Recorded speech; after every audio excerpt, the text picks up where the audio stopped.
finally there exists a live-action Transformers movie that's actually good, and that live-action Transformers movie is Bumblebee. And I think one of the main reasons why it was good was because Michael Bay did not direct the movie. Instead, the movie was directed by Travis Knight. So it's set in 1987. It begins with a Cybertron battle sequence where we see RC, Wheeljack, Bumblebee, and Optimus fighting against Shockwave and Soundwave. Bumblebee escapes to Earth. We then see Earth set in 1987. We then meet John Cena's character, Agent Burns. Then Bumblebee crash lands Earth. He's then chased by the Sector 7 guys. Then Blitzwing shows up. Bumblebee battles Blitzwing. He gets his voice box ripped out. Bumblebee kills Blitzwing.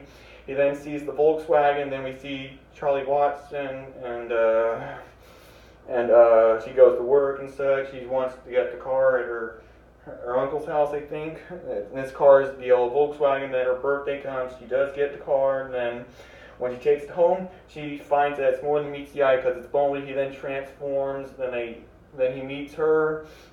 And then after this, before that, we then see Shatter and Dropkick killing a cliff jumper on another planet near Saturn.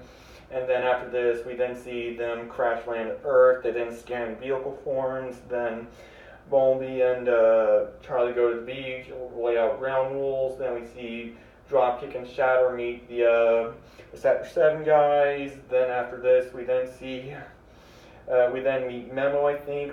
Memo finds out about Bumblebee. Then they go to like this party, and Charlie's scared to jump off a cliff into the ocean, but she doesn't do it. So then after this, they then trash this bully girl's house. Then they're chased by the police. They get away from the police, and then the next day comes. Bumblebee makes a mess in Charlie's living room, and then after this, he gets electrocuted by sticking his hand in an outlet. Then that sends an energon signal, I think. Then Charlie, Memo, and Bumblebee then get chased by Sector 7. Bumblebee's captured. Then Charlie sneaks out of the house to get Bumblebee, and then they break Bumblebee out. Then they're then chased by Sector 7 again.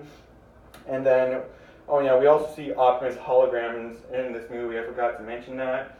Then Bumblebee and Dropkick and Shatter battle, and then they're able to stop the signals, and then Bumblebee kills Dropkick and Shatter and stops the signals. He falls in the water. Charlie dives in this time, and then they get him out. Agent Burns says thank you. Then the next day comes, and Bumblebee and Charlie go their separate ways. Bumblebee then scans the 70s camera that we saw in the first movie. Then when he's driving on the Golden Gate Bridge, we see this red and blue truck. That's Optimus' G1 form with the trailer. And then Charlie goes back to her home, then starts working on other cars. Then after this, we see Bumblebee and Optimus on Earth again. Then we see more meteors come to Earth, and that ends the movie. And so yeah, that's all I have from my review on the Bumblebee 2018 movie, and I think it was amazing.